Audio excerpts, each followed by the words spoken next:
제가 먼저 읽겠습니다.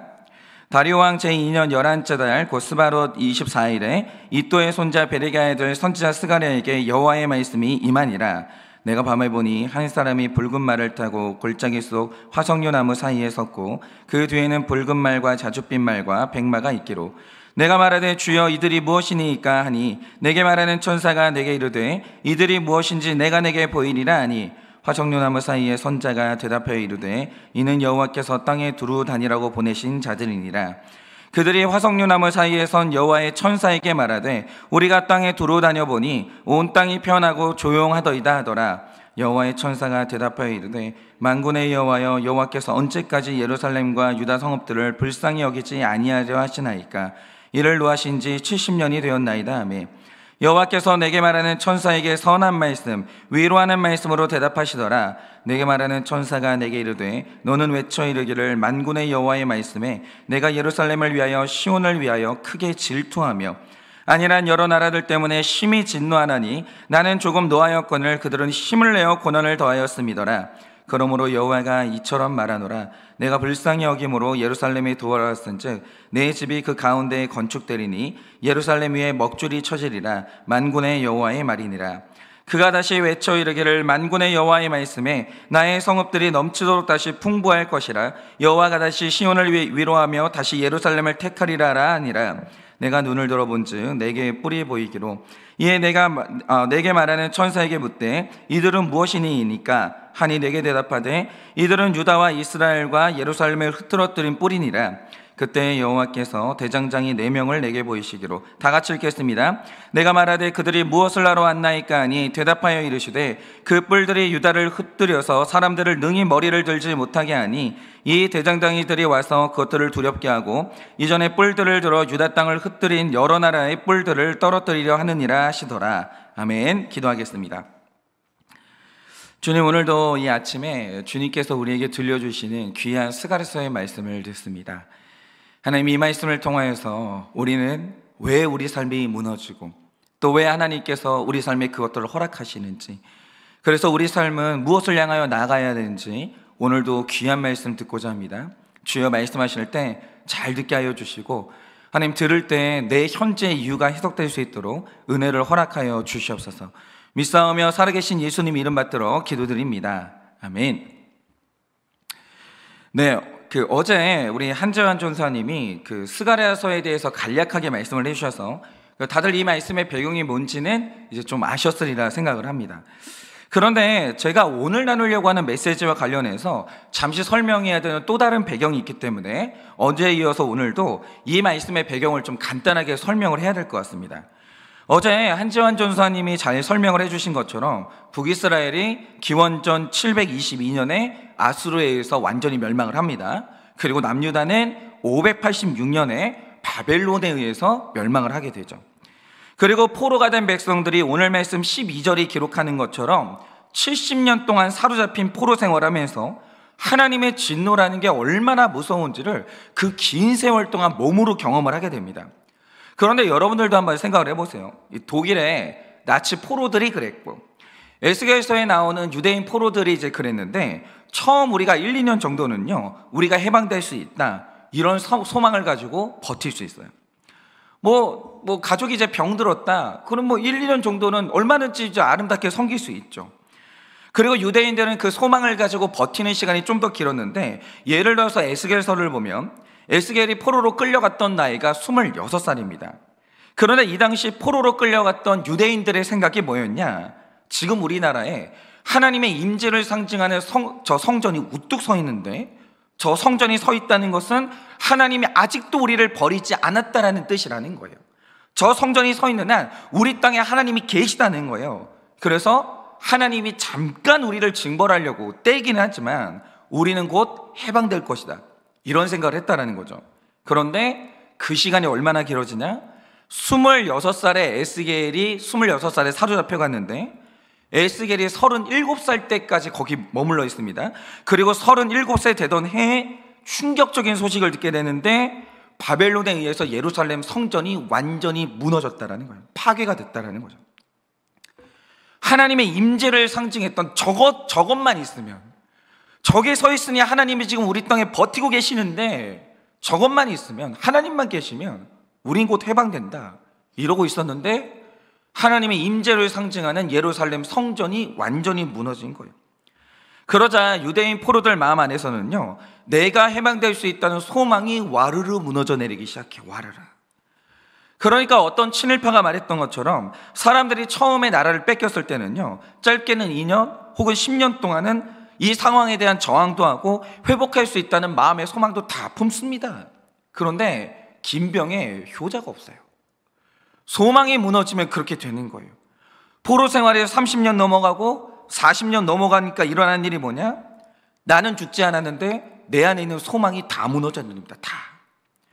그러니까 이 많은 친일파들을 보면요, 처음부터 친일파였던 사람 거의 없어요. 대부분은 그렇지 않았고 한때는 어떤 사람은요, 독립운동가였던 사람들도 있었어요. 그런데 나중에 친일파로 변절되는 이유가 뭐겠습니까? 악해서 그런 게 아니라 내 안에서 해방될 거라는 소망이 죽어버린 거예요. 해방될 줄 몰랐으니까 친일을 했지, 해방될 줄 알고 친일하는 사람이 누가 있었겠습니까? 소망이 죽는다는 게 그렇게 무서운 거예요. 그런데 보세요, 유대인들이 무려 100년에 가까운 70년의 포로 생활을 했는데 이들 안에 해방의 소원이 있었겠습니까? 그런 건 없었고요. 그러니 이제 어느덧 시간이 지날 때 이제 다 포기하고 바벨론 안에서 아예 생활의 털을 잡고 뿌리를 내린 사람도 있었어요. 제법 장사를 많이 해가지고 이제 돈을 많이 번 사람이 있었습니다. 여기가 내 나라다 이렇게 생각한 사람이 있었다라는 거죠. 심지어 어떤 사람은요, 이 바벨론의 공무원이 돼가지고 거기서 성공한 사람들도 굉장히 많았어요. 사람들이 해방될 거라는 기대가 없었던 거예요. 그래서 이제 이스라엘이라는 나의 나라는 추억 속으로 사라지고 있었는데 어느 날 영원할 것 같았던 바벨론 제국이 무너지는 거예요. 나라가 망했어요. 이것도 또 신기한 거예요. 이 나라가 어마어마하게 튼튼했는데 그 나라가 망했어요. 그리고 나서 뒤이어서 새롭게 페르시아 제국이 들어섰는데 갑자기 그 나라에 고레스 대왕이라는 사람이 들어서더니 그가 갑자기 선포한 게 뭐냐? 유대인들은 다 너네들 나라로 돌아가라는 거예요. 그리고 너희 하나님을 예배하는 성전을 건축하라는 거예요. 이게 실제로 있었던 일입니다. 너희 성전을 건축하라는 거예요. 그리고 심지어 그냥 돌려보내는 게 아니라 바벨론이 빼앗았던 예루살렘 성전의 성전 기물들을 다 돌려주는 거예요. 그리고 재정 지원도 해주는데, 여러분, 백향목이 굉장히 비싼 나무거든요. 성전을 건축하라고 백향목을 지원을 해주는 거예요. 이게 일어날 수 없는 일인데 이유가 뭐냐면, 여러분도 아시는 것처럼 이 당시 포로로 끌려왔던 유대인들은요, 그냥 일반 유대인이 아니에요. 이 사람들이 지금 다니엘처럼 나라의 보탬이 되는 엘리트나 기술이 장인급에 이르는 이 인재들만 뽑아왔거든요. 그런데 이 사람들을 한꺼번에 돌려보내면 분명히 국정의 어느 부분에 공백이 생긴다고요. 그런데도 불구하고 어느 날 고레스 대왕이 선포한 게 뭐냐? 유대인들은 너희 나라로 돌아가서 성전을 건축하라는 거예요. 심지어 재정적인 지원도 해준다라고 하는데 이 사건은 아직도 역사의 미스테리예요. 왜 이랬는지를 몰라요. 여러분, 지금도 그렇지만 정치하고 외교의 선의가 어디 있어요? 대가 없는 선의가 어디 있냐고요. 오직 철저한 국익밖에 없는 건데, 유대인들을 돌려보냈던 고레스 대왕의 이 결정 안에는 페르시아가 얻을 만한 게 하나도 없었어요. 그러니까 고려할 만한 국익이 없었다라는 거죠. 그런데 도대체 왜 고레스 대왕이 이런 손해를 감수하면서 유대인들을 돌려보내고 성전을 건축했는지는 지금도 역사의 미스테리예요. 이유를 몰라요. 어쨌든 이런 기적이 일어나서 유대인들이 가나안 땅으로 돌아왔고, 그래서 가장 먼저 성전을 지으려고 했어요. 그런데 여기서 유심히 봐야 되는 역사의 사실이 뭐냐? 분명히 처음에는 성전 짓고 싶은 마음이 있었거든요. 그런데 그 마음이 얼마나 연약한지, 작은 방해에도 마음이 무너지기 시작하면서 성전을 짓다가 중간에 포기합니다. 그리고 성전을 지으려고 했던 대리석하고 그 백향목 나무를 가지고 자기 집들을 짓기 시작해요. 이게 갑자기 이제 틀어지기 시작합니다. 그리고 그렇게 성전 건축을 포기하고 무려 16년 동안 성전 건축이 중단이 돼요. 16년 동안. 아마 그대로 놔뒀으면 성전 건축이 안 됐을지도 모릅니다. 그러자 바로 이때 하나님께서 이스라엘 백성들에게 학개라는 선지자를 보내요. 그래서 그가 4개월 동안 4번의 설교를 하면서 무너진 이스라엘 백성의 마음에 영적인 힘을 불어넣기 시작합니다. 뜨거움을 보태기 시작해요. 그러니까 이 말씀의 은혜를 공급받은 백성들이 다시 힘을 내가지고 성전을 짓기 시작했고, 그래서 마침내 성전을 완공하는데 성경을 통틀어서 자기 설교가 당대의 열매를 맺었던 선지자는 학개 한 사람밖에 없어요. 그러니까 학개가 이렇게 대단한 설교를 했던 사람인데, 중요한 건 이때 학개 혼자서 설교한 게 아니고요, 학개가 첫 번째 메시지를 전한 지 2개월 후에 스가랴가 예언을 하기 시작합니다. 그러니까 학개가 먼저 일어났고 동시대에 스가랴가 힘을 보태기 시작하면서 예언을 하는데, 그러니까 한 시대에 성전 재건이라는 대업을 놓고 두 사람의 선지자가 힘을 합친 거예요. 그런데 중요한 건 말씀의 메시지가 두 사람이 약간 다릅니다. 학개는 무너진 백성의 마음을 일으켜 세우기 위해서 힘을 불어넣는 역할을 했어요. 할 수 있다, 하면 된다, 하나님이 지금 너희에게 이 해방을 선포하셨으니 너희가 다시 힘을 내야 된다, 이렇게 힘을 불어넣는 역할을 했다면, 스가랴의 메시지는 뭐였냐? 모든 것이 무너진 이 상황에서 왜 너희 집보다 성전을 먼저 지어야 하는지, 너희 집을 아름답게 짓는 것보다 왜 성전 건축이 먼저인지 그 당위성을 설명하는 게 스가랴의 역할이었다는 거죠. 그러니까 이 백성들 입장에서는요, 내가 성전을 짓다가 실패해서 완전히 무너졌어요. 완전히, 그러니까 탈진했어요. 그리고 16년 동안 좌절 가운데 있었는데 갑자기 2명의 뜨거운 설교자가 나타나는데, 한 명은 설교에 얼마나 힘이 있는지 내 마음을 뜨겁게 하면서 다시 일어날 수 있는 힘을 주는 거예요. 그런데 또 한 명이 한 게 뭐냐? 나는 왜 성전을 건축해야 되는지 그 이유를 해석해 주는 거예요. 그러니까 설교는요, 이 두 가지가 다 가야 되는 거예요. 로이드 존스 목사님이 말씀하시기에 설교라는 것은 불타는 논리라고 그랬어요. 뜨거운 논리.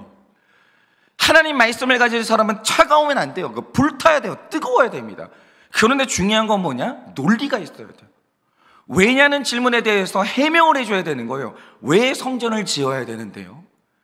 이거에 대한 성경적인 답을 줘야 되는 거죠. 이렇게 2명의 선지자가 일어나서 갑절의 은혜를 공급하니까 이스라엘 백성들이 벌떡 일어나게 됐고, 그러니까 성전 건축이 시작됐고 마침내 성공을 한 겁니다. 그러니까 제가 이걸 보면서 분명히 느끼는 게 뭐냐면, 예수님이 베드로와 제자들에게 하신 것처럼 여러분, 이 세상 사는 사람들이 삶이 무너질 때가 있거든요. 의지력이 무너질 때가 있고, 배우자가 무너질 때가 있고, 사업이 무너질 때가 있어요. 사람 무너지는 날이 있죠. 그런데 무너진 내 인생 다시 일으켜 세우고 싶지 않은 사람 누가 있어요? 재기하고 싶지 않은 사람 누가 있어요? 우린 다 다시 일어나고 싶어요. 여러분, 무너진 내 가정 무너질 때 있죠. 그러나 그대로 그냥 방치하고 싶은 사람 누가 있습니까? 다시 일으켜 세우고 싶죠. 그러니까 우리가 모든 것을 다시 일으켜 세우고 싶은 마음이 있는데, 그런데 사람이 약함이 뭐냐? 마음에는 원한이 있어요. 그런데 육신이 약해요. 어떻게 해야 되는지도 모르겠고 내 마음에 힘이 안 들어가는 거예요. 팔에 힘이 안 들어가고 다리에 힘이 안 들어가는 거예요. 그리고 주저앉아가지고 어찌하노 이러면서 안타까워하는 사람들이 굉장히 많다는 거죠. 여러분, 이건요, 게을러서 안 하는 게 아니에요.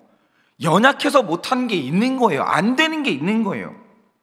그래서 우리 삶에는요, 학개와 스가랴처럼 영적인 힘을 공급해주는 통로가 필요하고, 나에게 힘을 주는 공동체가 있어야 무너진 것을 다시 세울 수 있는 거예요. 먹여주고 힘을 주고 다시 한번 해보자고 격려해주는 공동체가 없으면 우리는 일어날 힘이 없는 사람들 너무 많다는 거죠.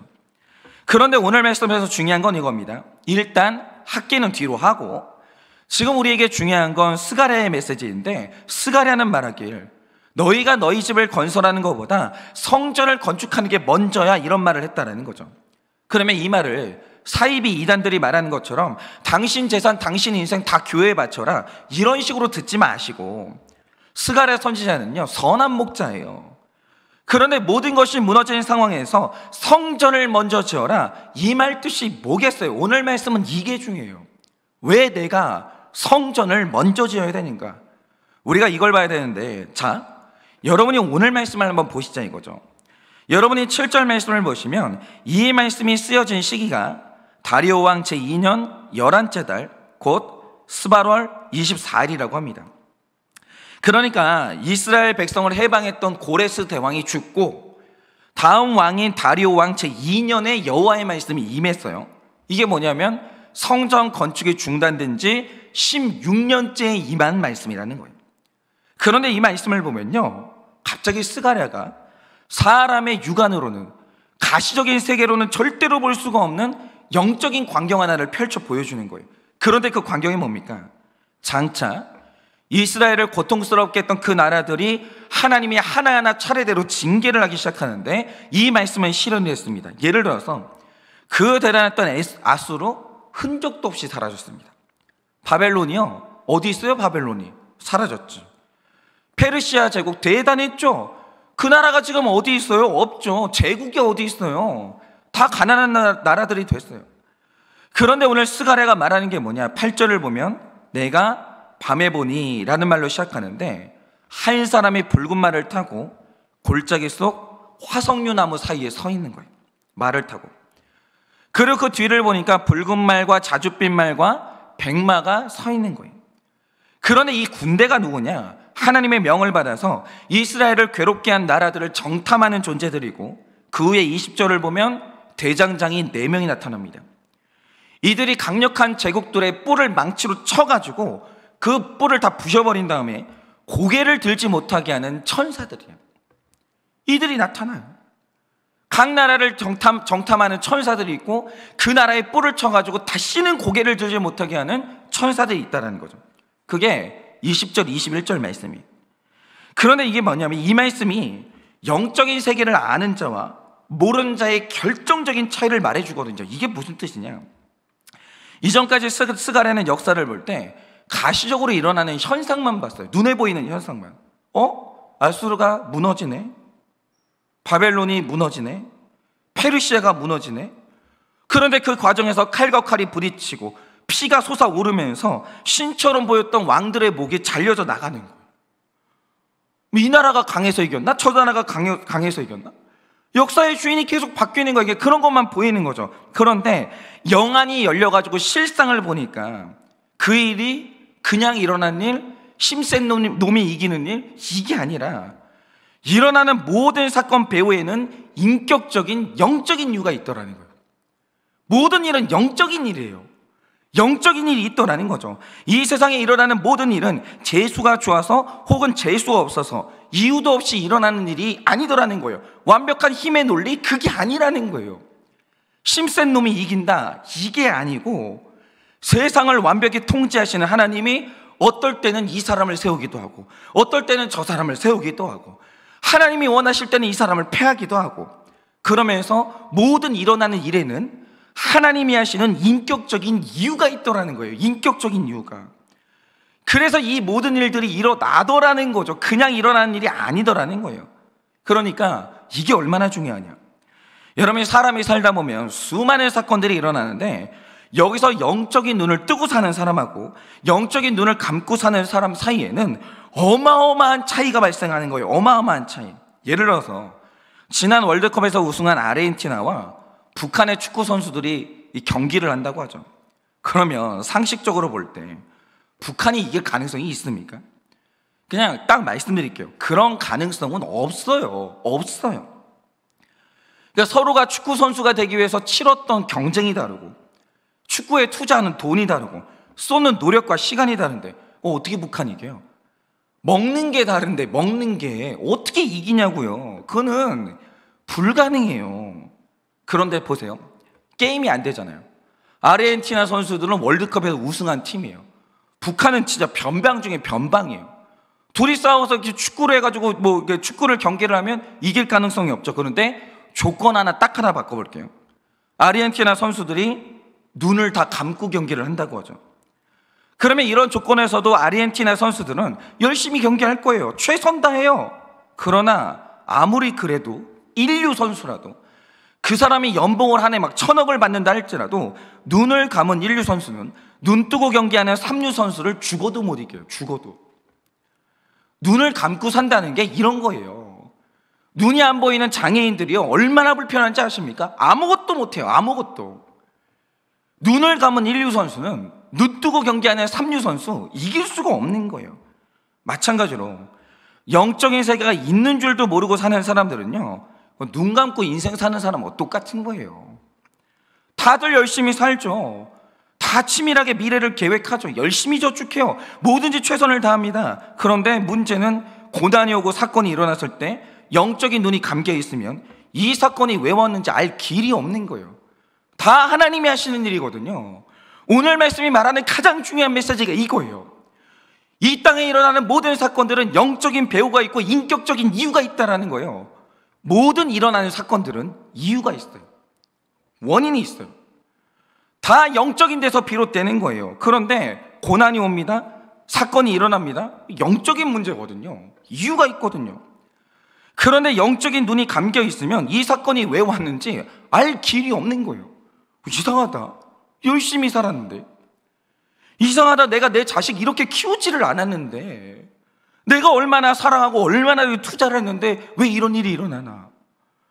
내 남편이 나를 끔찍히 사랑했는데 왜 갑자기 저 남편이 바람이 나나. 아니 얼마나 불철주야 열심히 뛰었는데 우리 사업이 왜 갑자기 망하나. 알 수가 없는 거예요. 그러면서 이게 눈 감고 공을 차는 사람들처럼 최선을 다해서 다시 헛발질을 하기 시작하는 거예요. 그런데도 고난이 오고 어디로 가야 되는지 방향이 안 보이니까 고통이 끝나질 않고 출구가 안 보이는 거예요.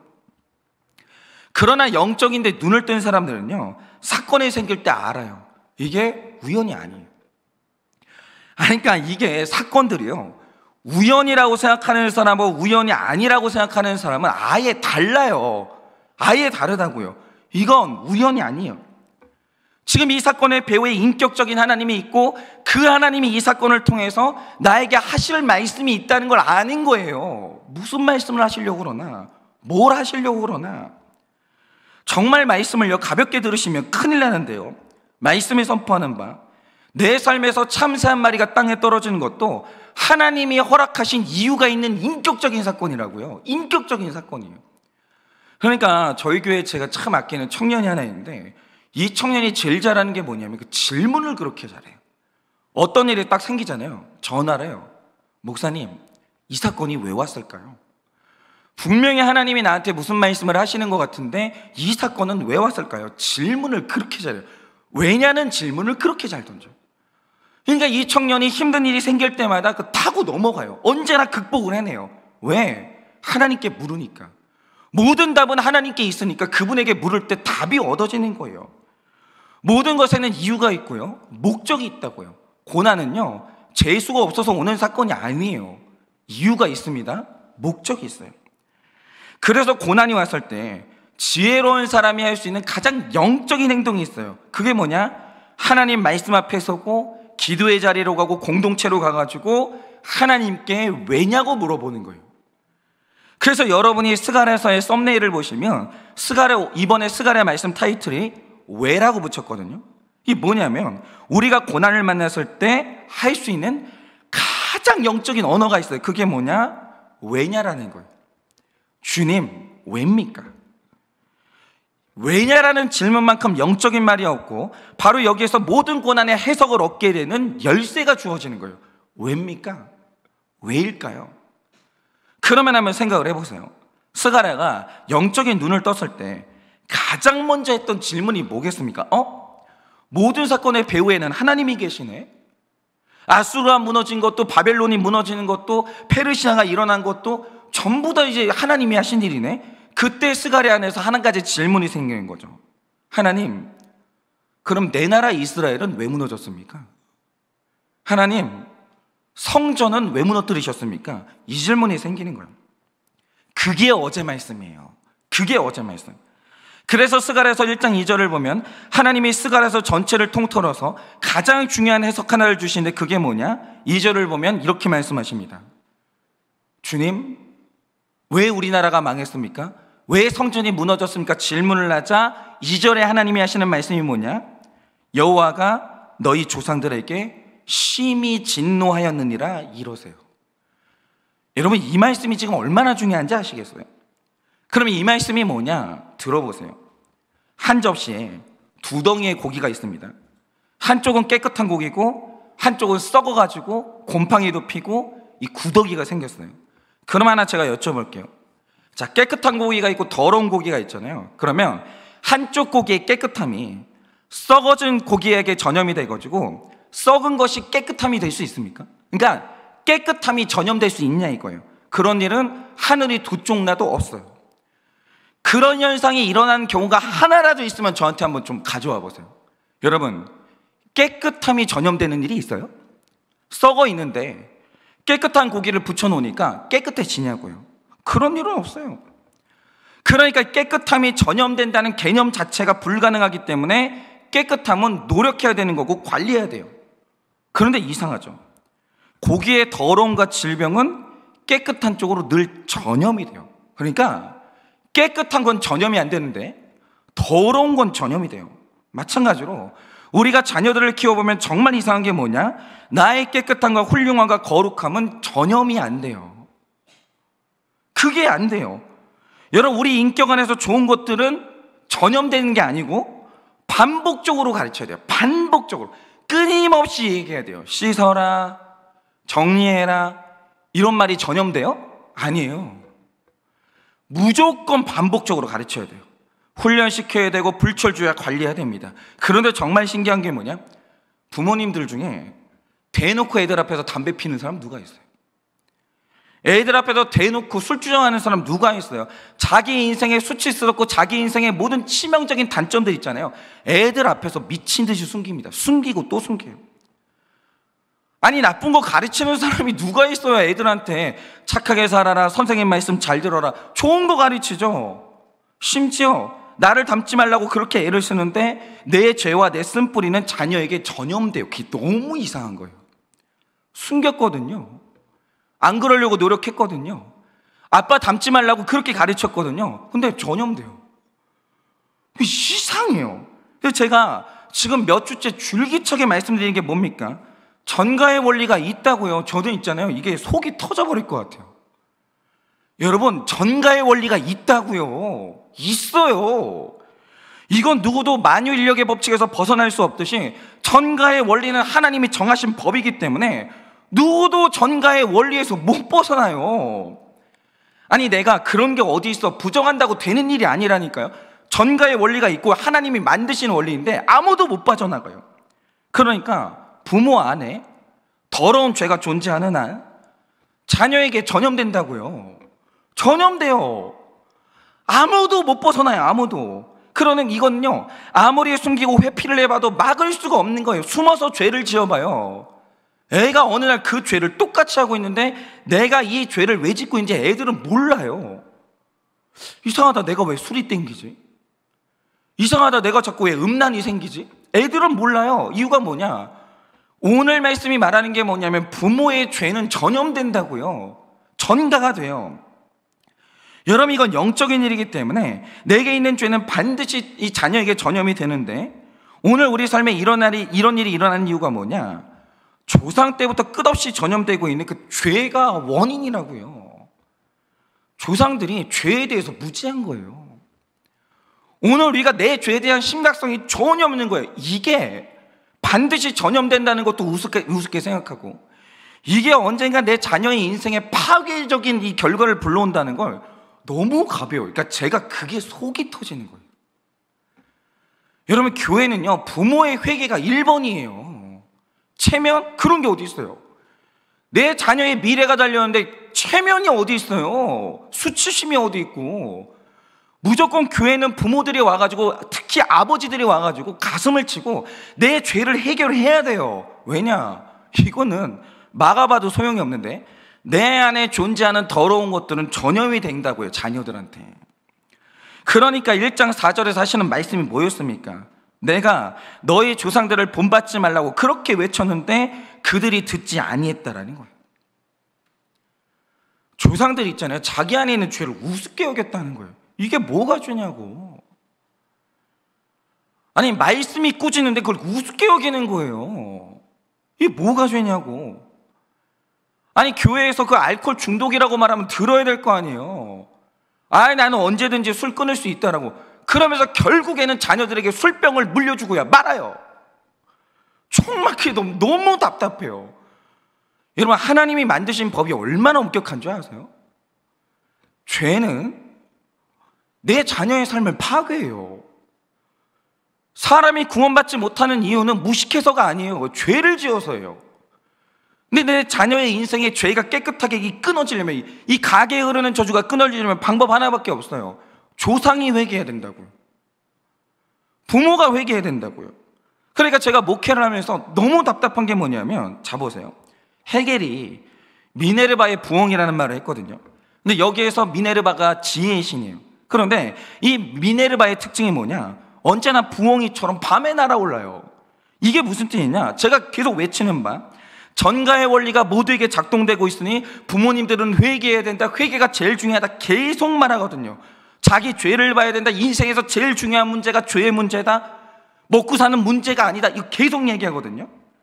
부모님에게 해결되지 않는 죄의 문제가 있으면 하루라도 빨리 회개하고, 그게 아니면 병원 가서 겸손하게 약 먹어야 된다, 목장에 와가지고 죄를 오픈하고 처방 받아야 된다, 애같하게 말씀드리거든요.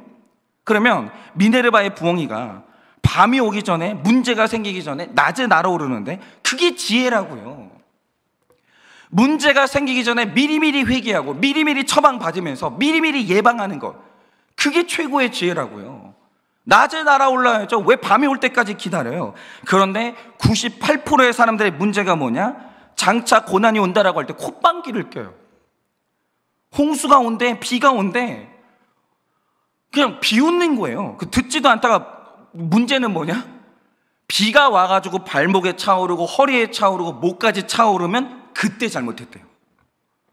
근데 문제는 뭐냐? 늦었어요. 죄송한데 이거 늦었어요. 인생은 타이밍이거든요. 늦었다고요.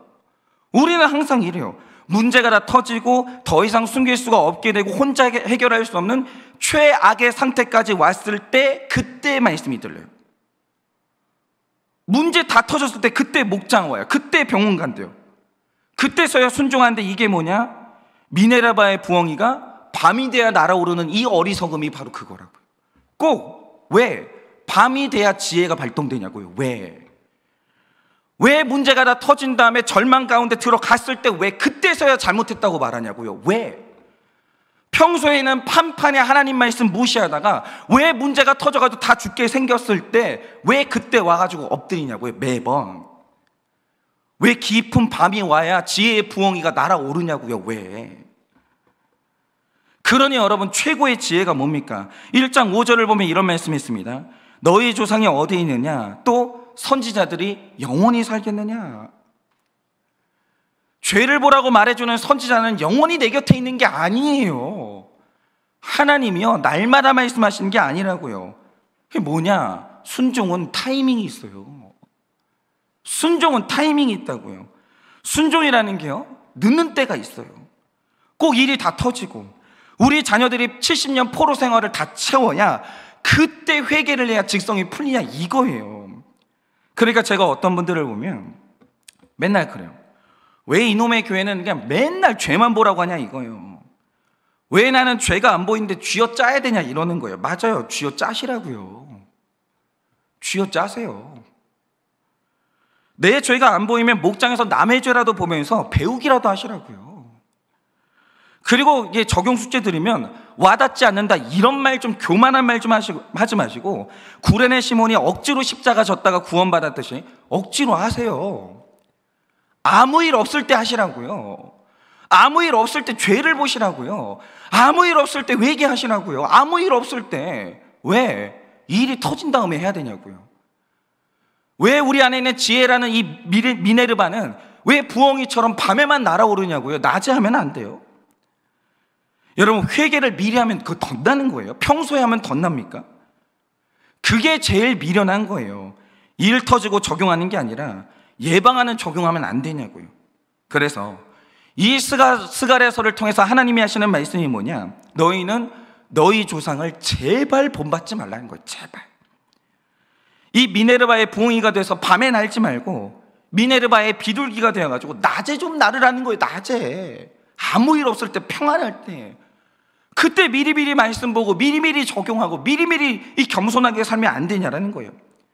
그런데 여러분, 그 적용이 뭐냐? 미리 예방하는 적용이 뭐냐? 너희 집보다 성전을 먼저 지으라는 거예요. 그럼 너희 집보다 성전을 먼저 지으라는 말이 뭐냐? 하루 중에 다른 것 하기 전에 먼저 큐티 좀 하라는 거예요. 먼저. 영적인 게 1번이라는 거예요. 다른 게 중요하지 않다라는 게 아니라 먼저 다른 거 하기 전에 큐티 먼저 하라는 거예요. 먼저 말씀 듣고 고난이 오면 가장 먼저 하나님 앞에 왜라는 질문을 하라는 거예요. 작은 사건이 와도 민감하게 반응하라는 거예요. 왜입니까? 내가 뭘 잘못했습니까? 혹은 하나님이 이 일을 통해서 무슨 일을 하시렵니까? 물어보라는 거예요. 그래서 우리의 이제 미네르바 이 지혜는요, 밤에 날아오르는 것이 아니라 낮에 날아오르기를 원해요. 그래서 오늘 하루도 정말 적용하실 때 내 집보다 성전을 먼저 짓는 그 적용, 다른 것 모든 것 하기 전에 가장 먼저 큐티하고, 제일 먼저 사건이 일어났을 때 제일 먼저 회개 먼저 하고, 여러분 이렇게 하셔서 여러분들은 일이 터진 다음에 지혜로운 사람이 아니라 일이 터지기 전에 미리 지혜를 가지고 예방하는 인생 되시기를 예수님의 이름으로 축원을 드립니다. 적용 질문 드립니다. 오늘은 좀 적용 질문이 많습니다. 내 삶에 무너진 것은 무엇입니까? 내 삶에 무너진 것은 무엇이고 누구일까요? 포기하지 않고 지을 수 있도록 영적인 힘을 주는 말씀과 공동체가 있습니다.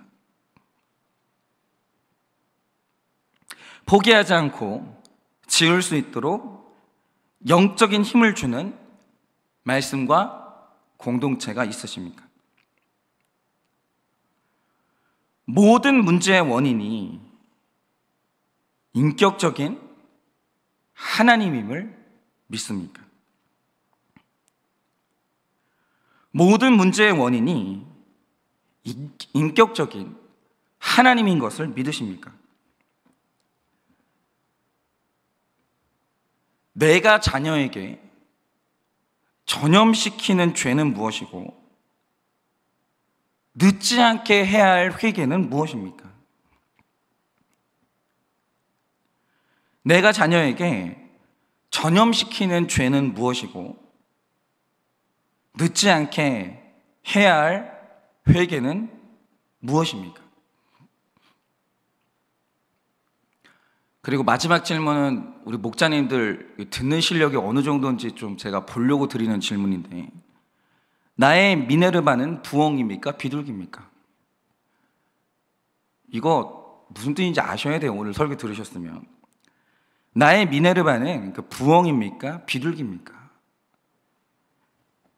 그렇게 오늘 하루 가장 먼저 성전 먼저 지어서 여러분 삶이 거룩함으로 잘 세워지시기를 예수님의 이름으로 축원을 드립니다. 자, 기도하고 축도함으로 마치겠습니다. 기도하겠습니다. 하나님, 이스라엘 백성들에게 너는 너희의 조상들을 닮지 말라라고 하십니다. 이유가 무엇입니까? 너희 조상들은 내가 하는 경고의 말씀, 흉한 예언을 우습게 여기다가 문제가 다 와서야, 최악이 되고 절망이 되고 완전히 무너져서야, 그때서야 잘못했다고 말하는 악한 습관을 가졌으니 너희는 절대로 그러지 말아라. 모든 거 다 해보다가 마지막에 안 되면 주님 찾아오는 게 아니라 가장 먼저 성전 짓는 그 인생을 살아라 라고 말씀을 하십니다. 왜 우리는 깊은 인생의 절망스러운 밤이 와야 주님을 찾습니까? 왜 우리는 날이 좋을 때, 맑을 때, 평안할 때 주님을 찾지 않는 것입니까? 주님, 오늘도 주님께 간절히 기도하오니 우리가 나의 집을 짓는 것보다, 다른 그 무엇보다 성전을 먼저 짓게 하여 주시고, 인생의 하루를 살면서 다른 것 하는 것보다 말씀을 먼저 보아서 미리미리 대비하고 미리미리 말씀을 들어 어떤 사건이 와도 말씀으로 해석할 수 있도록 준비되고, 사건이 오기 전에 먼저 회개함으로 돌이키는 우리가 될 수 있도록 주님이 은혜를 허락하여 주시옵소서. 우리는 지금 나의 자녀에게, 나의 밑질서에 있는 사람들에게 끊임없이 나의 더러움을 전가하고 있사오니 이제 이 모든 가게에 흐르는 저주를 끊기 위해서 내가 오늘 회개해야 될 것이 무엇인지 깨달아 알게 하여 주시옵소서. 지금은 우리 주 예수 그리스도의 은혜와 하나님 아버지의 그 크신 사랑과 성령님의 위로하시고 교통하여 주시는 그 역사하심이, 오늘도 하나님께서 나에게 주시는 이 말씀을 미리미리 깨닫고 미리미리 회개하여 오늘도 문제를 미리미리 예방하며 선한 길을 걷기를 원하는 사랑하는 우리 모든 성도님들의 머리 위에 지금으로부터 영원 무궁토록 함께 있을지어다. 아멘.